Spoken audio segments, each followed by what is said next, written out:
now to start off with, because we'll be talking quite a bit about oxidation, oxidative stress, reactive oxygen species. Let's have a look at two terms.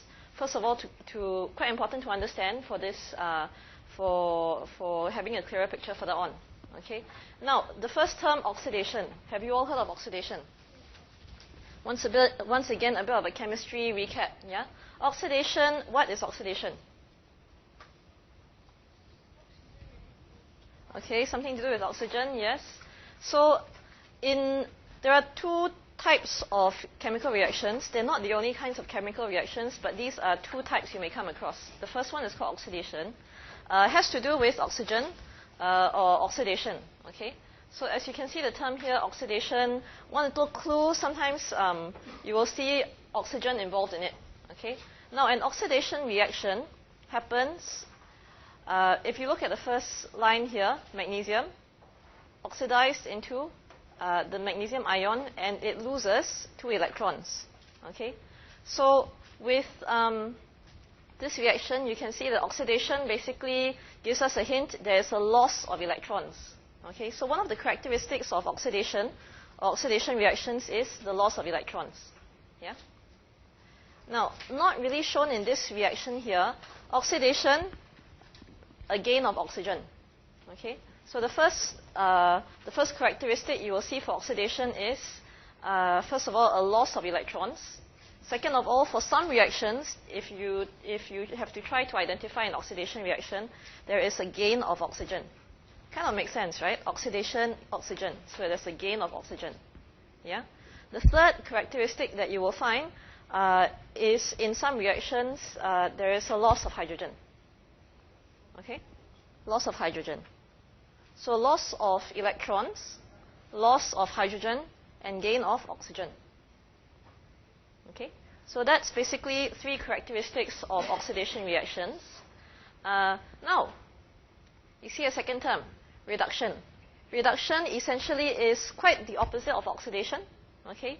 In oxidation, we saw that there was a loss of electrons. In reduction, there is a gain of electrons. So you see here, Cl2 gains 2 electrons to give you the ion over there. Okay? The chloride ion. So chlorine gains 2 electrons to give you chloride. That's a reduction reaction because there is a gain of electrons. Okay? Now, the other characteristic of reduction reactions is there's a loss of oxygen and a gain of hydrogen. Not for all reactions, but if you want to look at a reaction and see whether or not it's a reduction or oxidation reaction, you can use these 3 characteristics when you look at the reaction to see whether or not it's a reduction or an oxidation reaction. Okay? Now, what happens most of the time in reactions is that they are actually coupled together. When there's a loss of oxidation by one reactant or one species, there's a gain in the other. So we call it a redox, which is basically a combination of the terms oxidation and reduction. So reduction, oxidation, we call it redox. Okay? So redox reactions take place when there's oxidation and reduction happening here. All right? Now, if you look at the third reaction, that's a redox reaction. Okay, if you look on in the red, carbon dioxide here turns into carbon monoxide. Yeah, dioxide, 2 oxygens, monoxide, 1 oxygen. So from carbon dioxide to carbon monoxide, there was a loss of oxygen, right? So that was a reduction reaction. Okay. Now for the other reaction, hydrogen here. So the other reactant you see, hydrogen. Hydrogen turns into water there. So we see here that hydrogen gained an oxygen, right?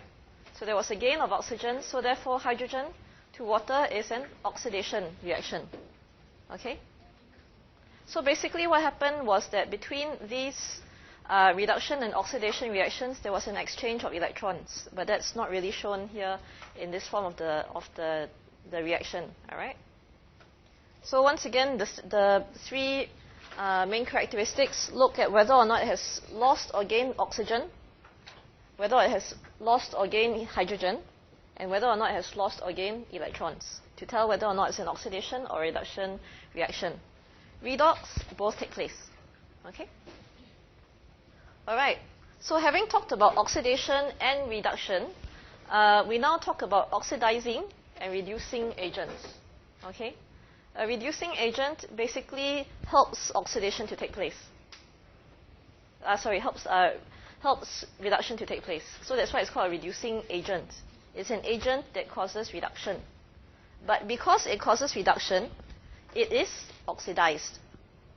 Okay? So to cause reduction or to help reduction to take place itself, it is oxidized. So a reducing agent is oxidized.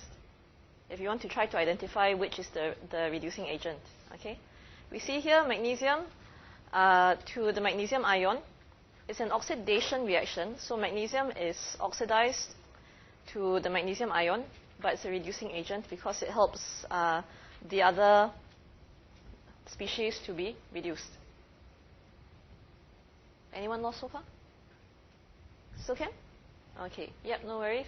Now we move on. Now, chlorine here, it is reduced because it gains electrons, right? So chlorine to chloride, it gains electrons, so it's reduced.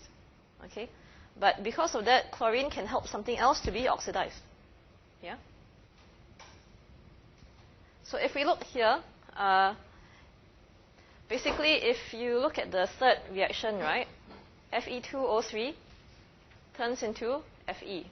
What has happened here? It's lost oxygen, so it's been reduced. Correct? Now, because of that, it can actually, the reducing of Fe2O3 can help CO to become oxidized. Okay? So Fe2O3 is reduced, but Fe2O3 is the oxidizing agent because it helps the other one to be oxidized. So it's the agent to bring about oxidation.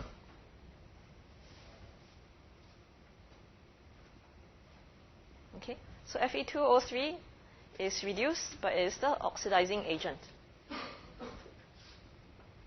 Now, CO. We see here CO turns into CO2, right? CO to CO2, there is a gain of oxygen, so it is oxidized. Yeah? So this is an oxidation reaction. Now, it is the reducing agent because it helps Fe2O3 to be reduced. Yeah? So in this whole reaction, you see reduction happening, you see oxidation happening, and so this is a whole redox reaction, right? In the redox reaction, Fe2O3 is reduced, CO is oxidized, so Fe2O3 is the oxidizing agent for CO, and CO is the reducing agent for Fe2O3. Okay. All right, so there was a request for a repeat there. We see CO is oxidized, right? Now, just think of it this way. If you have to remember which is an oxidizing agent and which is a reducing agent, the reducing agent is oxidized. The oxidizing agent is reduced, right? Okay. So if Fe2O3 is reduced, Fe2O3 is your oxidizing agent. Okay. Now CO is oxidized, so CO is your reducing agent. Because CO, for example, CO is oxidized, so it helps something else to be reduced when CO is oxidized. Yeah? Okay? All right so far for everyone? Yeah? So if you want to try to remember which is the oxidizing agent, which is the reducing agent, the oxidizing agent is reduced, the reducing agent is oxidized. Okay? Now, we move on to the third set of terms, pro-oxidants. So pro-oxidants help to bring about oxidation. They are very strong oxidizing agents, basically. Okay? So now comes the slightly more familiar terms. You all would have heard of free radicals, right? Free radicals are present around us. Free radicals are present in us. Yeah? Free radicals are basically compounds that contain one or more unpaired electrons. Now, in chemistry, you all may remember or may have learned, or maybe may not have learned yet before, but in any compound or any atom, basically what happens is the electrons are existing either as a shell of 2 or as a shell of 8. All right? What happens when there's one electron missing? It will go around and it will try to complete its shell. So it will steal an electron from something else. When it steals an electron from something else, that something else loses an electron. Yeah? Okay? Now your free radicals, they contain one or more unpaired electrons. So basically what happens is their shell is incomplete and they will go and they will steal electrons from other compounds. These compounds can be your carbohydrates, can be your proteins, can be lipids, can be parts of your body as well. Okay? Now, the next term, non-radicals. Non-radicals do not have unpaired electrons, okay? But non-radicals have strong oxidizing ability, so they are very strong oxidizing agents. So they're very good and very quick at causing oxidation reactions. All right? Now, some examples of these: hydrogen peroxide, yeah, ozone, which is O3, or transition metals such as iron. Iron is a very famous one because in our bodies, you all may have heard of hemoglobin. Yeah, hemoglobin is part of the red blood cell. Hemoglobin contains iron as well. So a lot of oxidation reactions happen within our bodies, okay? Which we will go through in a while. Now, free radicals, like we said, have unpaired electrons, all right? There's another term, reactive oxygen species. Quite literally, has oxygen in them. Okay, if you want to try to remember what a reactive oxygen species is, it's basically radical or non-radical that contains oxygen. So these are your oxygen intermediates, all right, that are very reactive. What will happen is they will go about and they will try to steal electrons from other molecules. Okay. Some examples of these: superoxide. So you see here O2 and there's a little minus there. Yeah, this is what the structure is chemically. For those of you who are not familiar with chemical structures, don't worry about the structure. That's just for you all to see what it looks like. Yeah. So superoxide, it's missing an electron. All right. Then the next one is your hydrogen peroxide. Hydrogen peroxide, also very strong oxidizing agent. So it will cause oxidation. It will cause the formation of other radicals as well sometimes. All right, the reactions. The hydroxyl radical. Hydroxyl here, OH. If you want hydroxy, HO. Hydrogen, oxy, right? Hydroxyl. Yeah? Peroxyl, double O. Okay? And hydroperoxyl. So hydrogen, peroxyl, oxyl. There. Okay? So when you see peroxyl, it's 2 O's. When you see oxyl, 1 O. Yeah? So here you see peroxyl, 2 O's, hydro, 1 H there. Okay? So those are some examples of the reactive oxygen species that can cause oxidation to take place within the body. All right? Don't worry too much about matching the names with their structures as well, okay?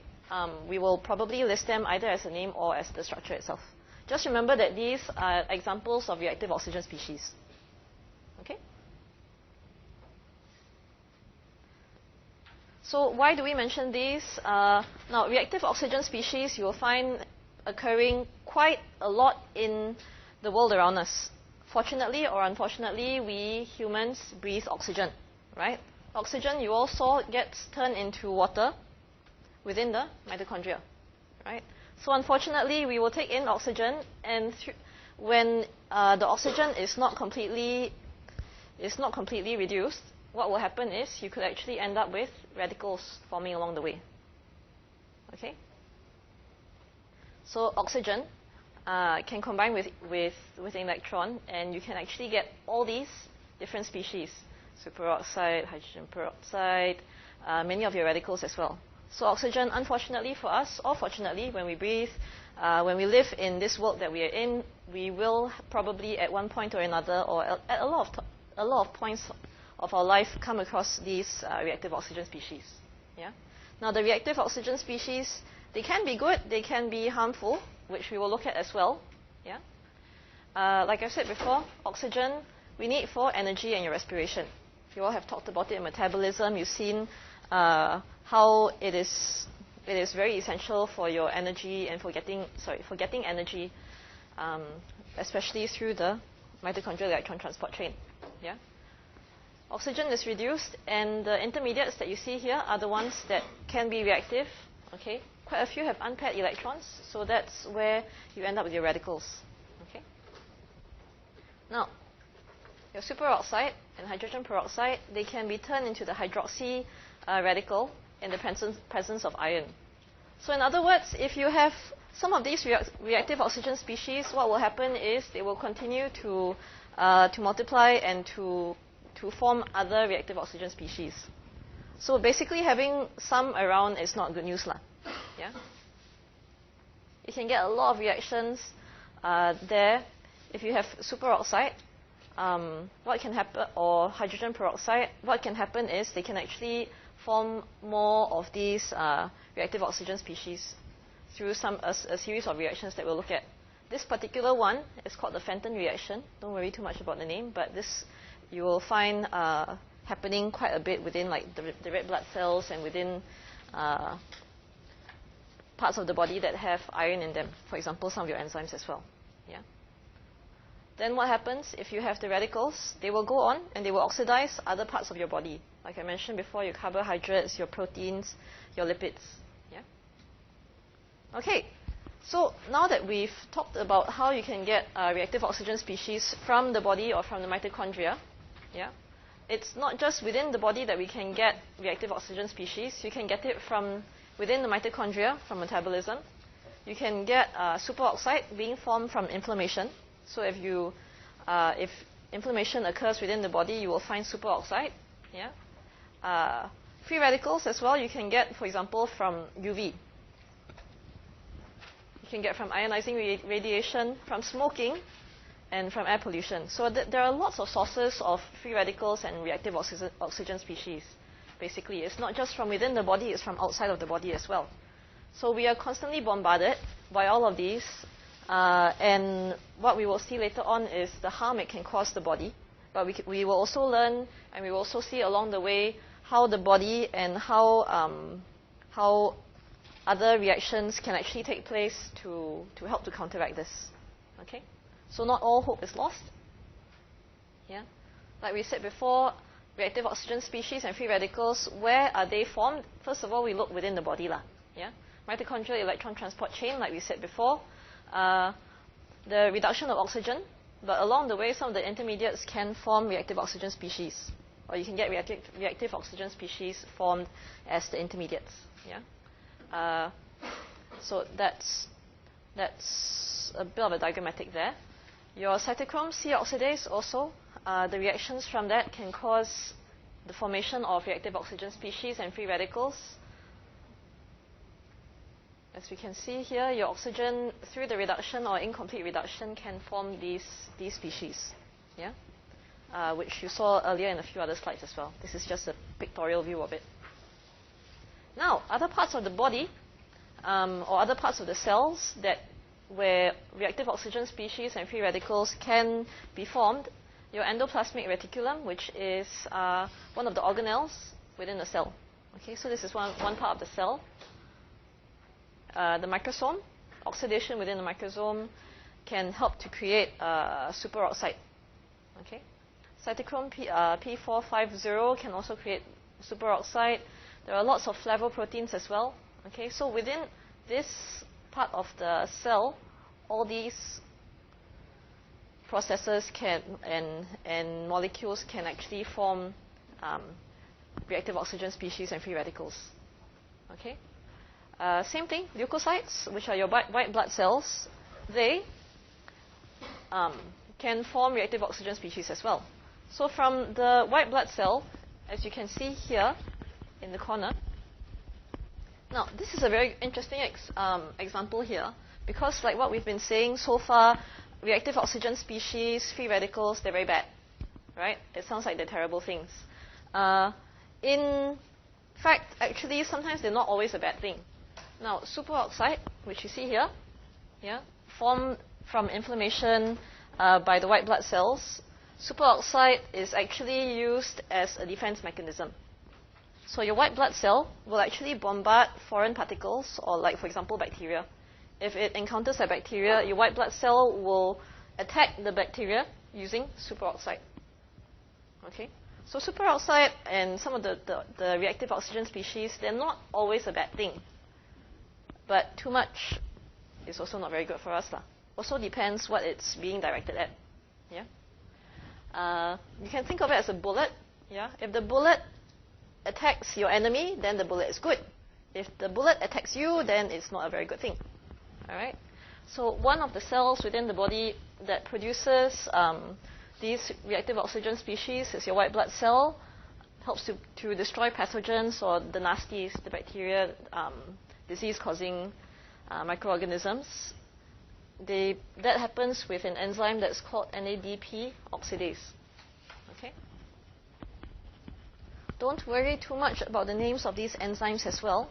This is more for your information. Be a bit more aware, perhaps, or focused on what parts of the cells you can find reactive oxygen species or free radicals being formed. Yeah? So the endoplasmic reticulum, the white blood cells, the mitochondrial electron transport chain, that's where you get the formation of reactive oxygen species. Yeah? Okay? So all these details are more for your information as well. Now, lysosomes, another part of the cell where reactive oxygen species are formed by an enzyme called myeloperoxidase. Like I said before, don't worry about the name there. Basically, this is just an enzyme where reactive oxygen species formation can occur from the reaction that takes place by it. Okay? Now, in the hemoglobin, or the red blood cell, oxidation can take place as well. Because, like I said before, your hemoglobin contains iron. And we've seen before that iron can be involved in the generation or the production of all these reactive oxygen species, or ROS. I will use the term ROS from now, which is a bit less of a tongue twister. Okay? So ROS, reactive oxygen species. Peroxisomes as well. That's where ROS can be formed. Your plasma membranes, ROS can be formed as well. Okay? By enzymes lipoxygenase and NADPH oxidase. Yeah? So as we've seen before, oxidation takes place within the body, right? We see the generation of ROS. We see that some of these reactions take place. Now, oxidation reactions will take place within the body. Reduction reactions will also take place within the body. What happens then is sometimes you will find that there is a bit more of one taking place than the other. Yeah? ROS, the reactive oxygen species, they're being formed, sometimes unintentionally, but they are being formed within the body. Yeah? Now, the body, like I mentioned before, has ways to counteract that, which we will cover later, and we'll talk about more later. Yeah?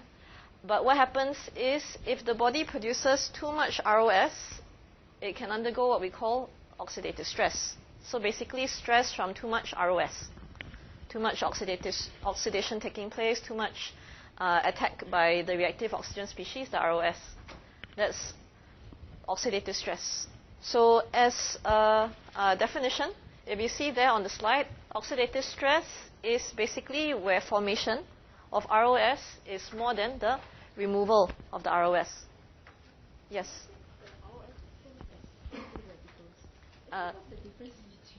Okay, there was a question here. What's the difference between ROS and free radicals? Okay. Now, free radicals, like we said before, that's basically where you have molecules which have unpaired electrons. All right. ROS. Okay. So free radicals. Some examples of free radicals can be, like we said, the superoxide radical. Okay. So that has an unpaired electron, and so it will go and it will steal electrons from other molecules to help to complete the electron pair that's needed for it. So that's a free radical. Now, some other free radicals would be things, for example, iron. Yeah? Free radicals basically, sorry, not iron. Free radicals, you will have other kinds of free radicals, but when you talk about ROS, yeah, reactive oxygen species. Now, reactive oxygen species are intermediates of oxygen. Okay, reactive oxygen species can include things like the superoxide, the superoxide radical. All right, ROS can also include non-radicals. So ROS, reactive oxygen species, can also include hydrogen peroxide. Now, hydrogen peroxide, H2O2, is not a radical because H2O2 has a complete set of, or the pairs of electrons are complete within hydrogen peroxide. But hydrogen peroxide is very reactive. It is strongly oxidizing, so it can actually cause another molecule to be oxidized, and so therefore continue the chain and start off the reaction. Okay? So reactive oxygen species include free radicals, like the superoxide radical, but reactive oxygen species can also include non-radicals, such as hydrogen peroxide. Okay?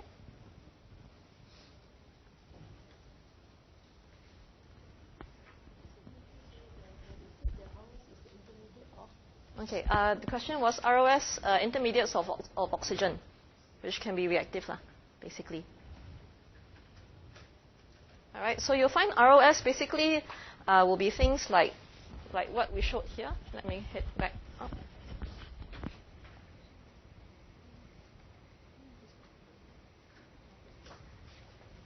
So ROS, basically you have like superoxide, you have hydrogen peroxide, you have the hydroxyl radical, peroxyl radical, and hydroperoxyl radical. So you find O, or oxygen, present in all of them. Okay? Some of them are free radicals, but some of them are not free radicals.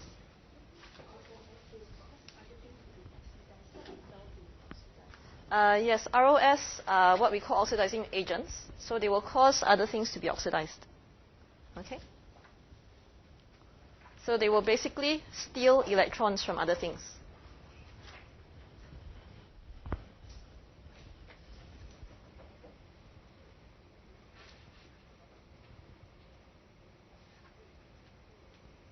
Okay, any questions so far as well? No? All right. So back to oxidative stress. Oxidative stress, by definition, more ROS being formed than being removed or eliminated. Okay? So when you have more ROS being formed or reactive oxygen species being formed, the body undergoes what we call oxidative stress. So stress from oxidation. Yeah? Now, oxidative stress happens when you have the radicals, for example, as well as ROS. They can cause oxidative damage to biomolecules. So some of your biomolecules will be things like carbohydrates, proteins, lipids, membranes, and DNA. Yeah? Those are the molecules that you'll find in biological beings. Okay? What happens when the free radicals or the ROS attack these biomolecules? You will find it actually damages these biomolecules. When damage is caused to these biomolecules, usually it leads to the development of disease. It's supposed to be able to speed up aging. Yeah? Some diseases which are quite closely linked or have been found to be closely linked with oxidative attack would be things like Alzheimer's, cancer, arthritis. Yeah? So these are some of the diseases and degenerative conditions that you would find being associated very closely with oxidative stress. Now, like we said before, when your radicals attack the biomolecules, a lot of things can happen. If there's damage to lipids, right? You all would probably have seen or heard that cell membranes are made of lipids, right? If you have damage to the cell membrane or to the lipids, basically you will be damaging the cell membrane. When you damage the cell membrane, what happens? On the surface, for the human body, what you will see is probably skin, for example. Skin condition starts to deteriorate. So that's where it's closely tied in with things like aging and wrinkles. Yeah, becomes quite obvious. Within the body, though, it can become a bit of a problem as well, because then the quality of your organs also starts deteriorating. Yeah, so it's not just on the outside. Damage also happens on the inside. Okay.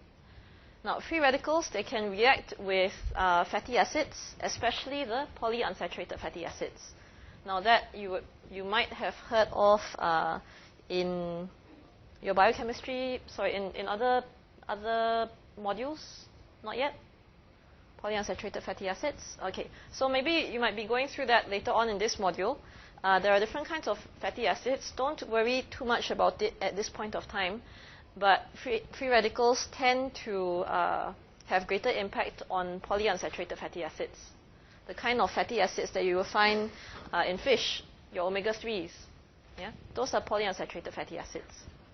So basically, this is just saying when your free radicals attack the fatty acids, right, what will happen is you will find damage happening to the cells, happening to the membranes. Yeah?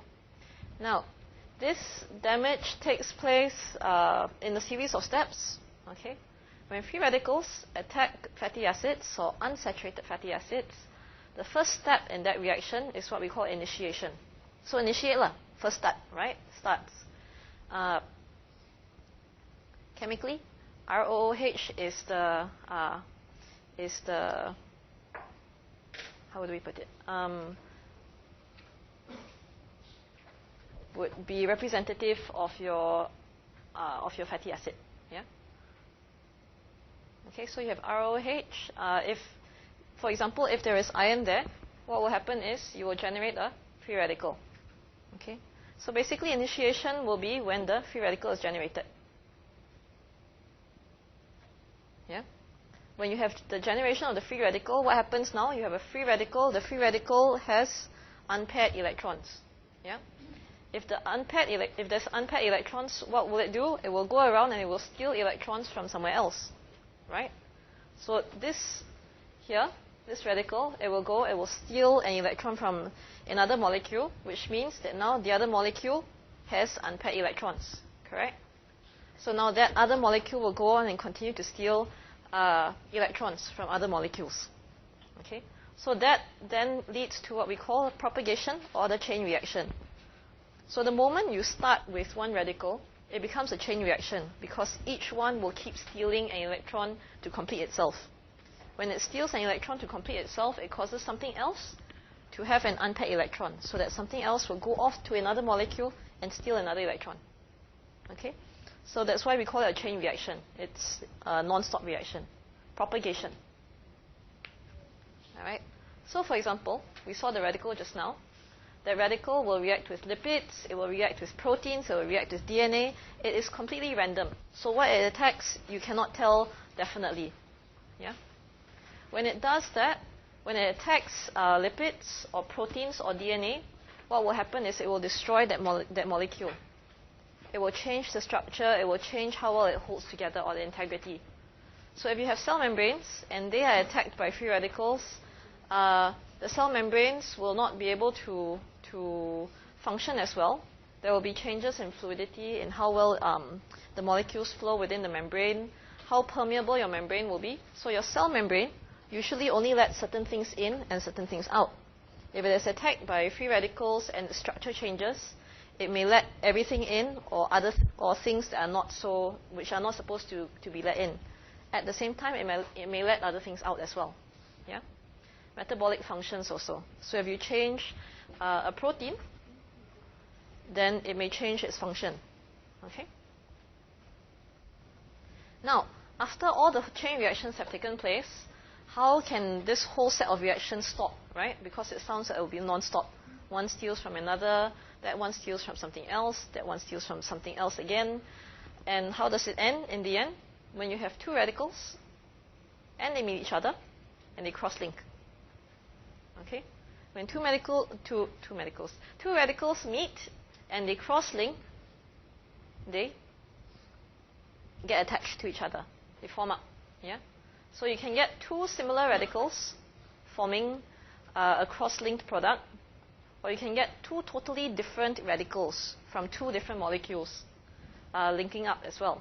So you can end up with a totally different molecule from it. And so usually most of the time, the molecule doesn't have a function, doesn't function correctly, or functions in a way that may be harmful to the cell. All right? So that's how the reactions can stop. But you'll usually end up with something that is not good for the cell or something that's totally useless as well. All right? So then the damage is done because there's a whole set of reactions that takes place. Okay? Now, that's what happens with lipids, with proteins. With lipids, like we said before, the lipids, when you have damage to lipids, it damages the membrane, right? When you have damage to proteins, it's bad as well, okay? What will happen is that you can have modifications to your amino acids. So the amino acid structure can be changed because it's been attacked by a free radical. All right? Because of that, a peptide, basically a peptide is a chain of amino acids. If some of the amino acids are modified or changed, it can cause the peptide to break. Okay? Now, I'm not sure how far in you've gone yet. You all know that a lot of the proteins are needed in the body for structure. Proteins are needed in the body as enzymes as well to cause reactions to take place. All right? If you change the structure of the protein, if you change the structure of an enzyme, remember previously last week we were saying an enzyme is a catalyst. It's a biological catalyst. Yeah? A catalyst speeds up a reaction or makes a reaction more possible to take place. If you change the structure of that enzyme, you basically inactivate it or you change its function. Okay? Which may not be a good thing if the reaction is one that's very important for you. Okay? So changing the structure of the enzyme changes its function. All right? So if a free radical attacks a protein, or attacks the enzyme, which is because the enzyme is a protein, it can actually change its function or destroy the function. Okay? Now, what can also happen is because they change the structure, some of these proteins may aggregate or come together. All right? When the proteins come together and they form aggregates and they form clumps, that can lead to formation of cataract within the eyes. Okay? So basically when you have a cataract is a whole clump of protein solids. That is what causes cataracts. A lot of the times this is initiated by reaction with free radicals as well. Yeah? Which is why sometimes people say, if you want to try to prevent cataracts, you wear sunglasses. Yeah? Why? Because sunglasses block out UV rays. UV rays can cause the formation of all these reactive oxygen species and free radicals. Okay? So if you block off the UV rays, you reduce the amount of damage to the cells and to the proteins, and so therefore the proteins will not clump together as lightly. So you reduce the chances of cataract formation. Yeah? Okay, like we said before, destroys structure and functions as well, and it can block metabolism because metabolism takes place with enzymes. So if you change enzyme function, metabolism can change. All right? So we've talked about oxidative damage to lipids. We've talked about oxidative damage to proteins. Next, we talk about oxidative damage to DNA. Now, within your cell, DNA is housed within the cell. DNA is important for the function, a lot of functions. Yeah? DNA basically codes for the formation of proteins, codes for the formation of enzymes. If you change the DNA, sometimes what happens is you cause the formation of harmful proteins instead. Or you cause the formation of proteins that do not function or that have different functions.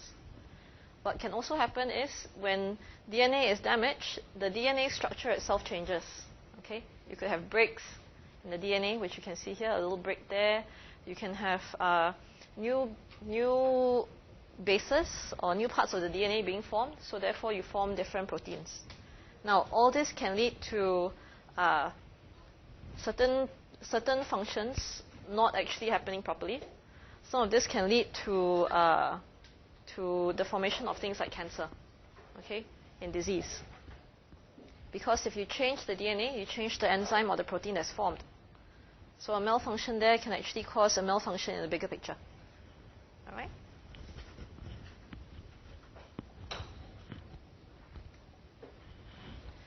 Okay. Now, what can also happen is within the mitochondria itself has DNA. If you have damage to that DNA, it can cause abnormal formation of the components. You've seen the electron transport chain and how you have the different components, right? If DNA is damaged there, the components are not formed correctly, you can end up with leakage of electrons, you can increase cell damage, and all that can lead to increased cancer and aging. Okay? Now, other effects of ROS, we've talked about some diseases that are tied in with that. Alzheimer's, like we said before, degenerative diseases, arthritis. So you find quite a few diseases being associated with ROS. Aging, damage to the cell. So here with lipids, we said you get lipid peroxidation, protein damage, DNA modification and fragmentation, and, well, your protein enzymes basically similar as well. Okay? So those are some of the effects of your ROS. Now, what happens then if we said that there's so much damage that can happen with the ROS? If ROS and free radicals attack, right, then when we're not defenseless. The body has its own systems to defend against ROS, or free radical attack. Okay? These are antioxidants, right? Oxidants cause oxidation. So antioxidants reverse the oxidation, or prevent the oxidation, or stop the oxidation. Okay? So antioxidants, basically, they are molecules, or they're biomolecules that can counteract ROS activity, or free radical activity. Okay? Now, three main ways that they function. There are some that inhibit the production of ROS, so they stop the production of ROS. So therefore, no ROS form, no damage. Yeah? The second way that they can function, so there are different kinds of antioxidants. Some of them capture some of the radicals. Okay? So they are called scavengers. Basically, what they do is they go around and they react with the radicals. So they capture the radicals and they stop the chain reaction happening anymore. So your radicals cannot continue to create more radicals. Okay? The third way is some of the molecules that are damaged, they can actually reverse the damage. So they have a corrective mechanism. Okay?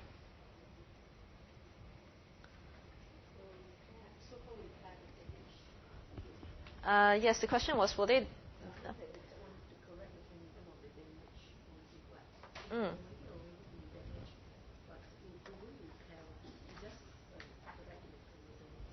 Yes, so basically for the third point, your antioxidants, they act more in a corrective manner. Okay? So if there's a damaged molecule, they help to correct the mechanism of that. Okay?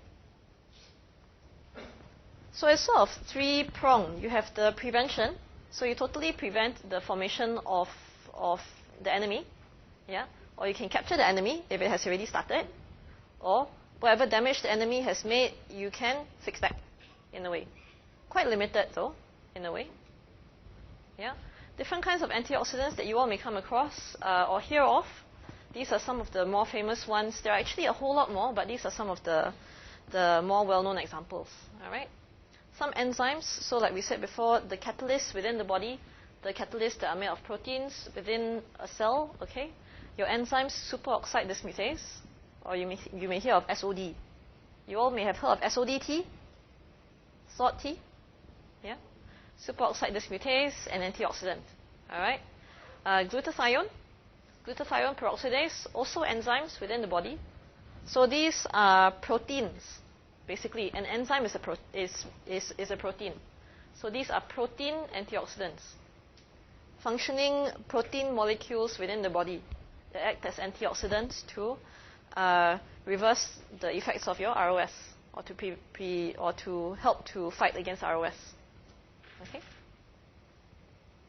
The third one that's pretty famous, catalase.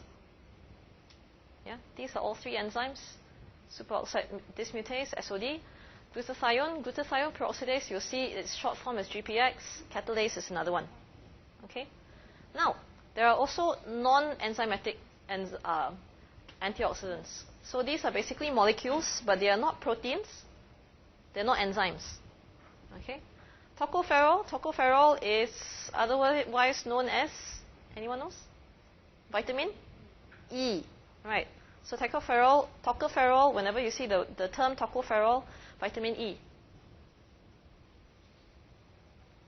Carotene.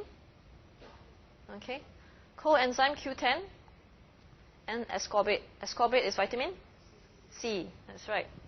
So when we talk about eating a lot of your fruits, a lot of your vegetables, eating lots of vitamins, quite useful for several different reasons.